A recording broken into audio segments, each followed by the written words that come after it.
चयनित हुए हैं। ऐसे अधिकारियों का चयन संपन्न होने के बाद आज राज्यपाल महोदय के कर कमलों से उन्हें यहां पर नियुक्ति पत्र भी वितरण होने का कार्यक्रम संपन्न हो रहा है। मैं नवनियुक्त बाल विकास परियोजना अधिकारियों को उनके चयन के लिए उन्हें बधाई देता हूं।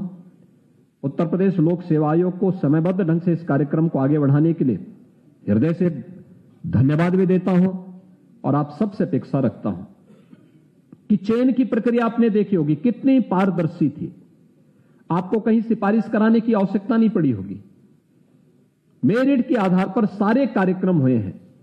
जब सरकार मेरिट के आधार पर आपका चयन करवा रही है, उस प्रकार की सुविधा दे रही है, उस प्रकार का मंच दे रही है, तो सरकार ये अपेक्षा आप सबसे रखती है कि आप भी इस मिशन के साथ जोड़ करके ईमानदारी पूर्वक परिणाम दीजिए, क्योंकि बच्चे ये ईश्वर की कृति है। उसके लिए शासन के द्वारा अन्य जो सहायता है ये उस तक पहुंचना चाहिए। एक ईश्वरीय कार्य है और उस ईश्वरीय कार्य के साथ अगर हम सब जुड़ते हैं तो ये मान करके चलिए कि हम स्वयं को धन्य करते हैं, क्योंकि यह आप राष्ट्र की आधारशिला को मजबूत कर रहे हैं।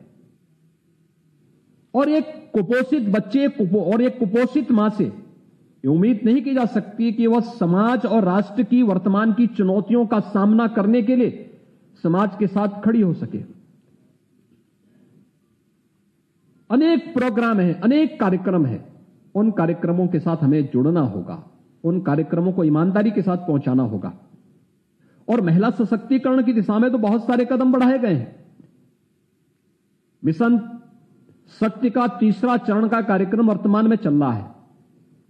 इस कार्यक्रम में आप देख रहे होंगे कि महिला पुलिस यानी आरक्षी जो 30,000 की संख्या में प्रदेश के अंदर भर्ती की गई थी, उन सबको महिला पुलिस बीट अधिकारी के रूप में तैनाती दी गई है।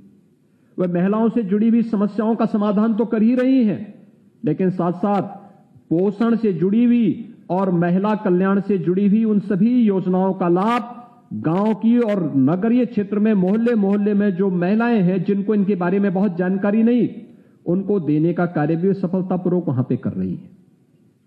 दूसरा, इस अभियान को कैसे हम सफलतापूर्वक आगे बढ़ा सकते हैं, इसमें बहुत बड़ा कार्य हो सकता है। हमारी आंगनवाड़ी यहां पर है।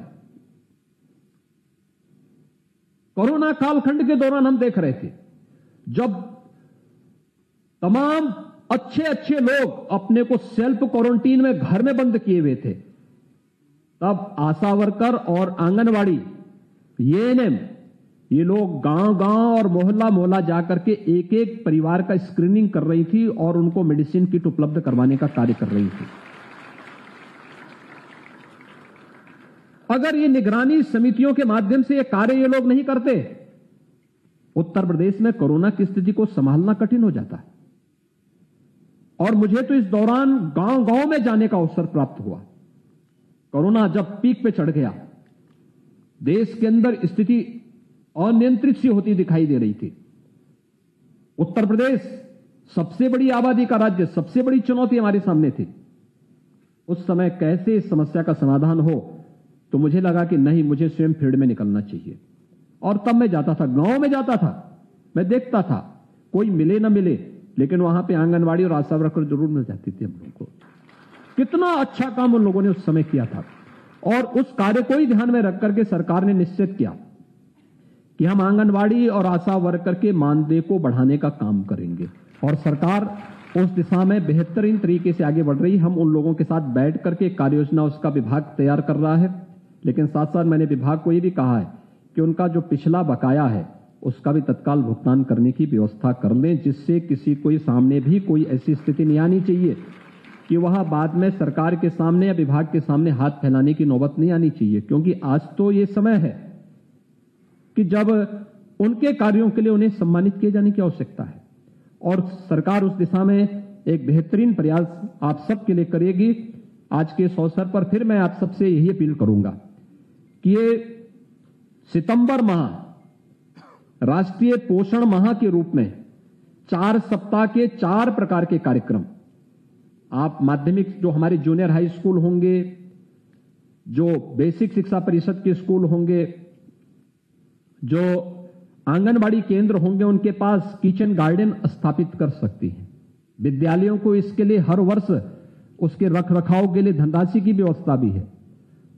इसके अलावा एक नया कार्यक्रम जो हम लोगों ने विगत वर्ष प्रारंभ किया था कि अगर कुपोषित मां है तो उसके लिए बहुत ज्यादा दूध की आवश्यकता नहीं। हमारे पास प्रदेश में 6 लाख गोवंश वर्तमान में निराश्रित गौ आश्रय स्थलों में है। उनमें बहुत सारी गाय ऐसी हैं जो दूध देने वाली हैं और 200 ग्राम, 300 ग्राम, 500 ग्राम तक दूध देती हैं।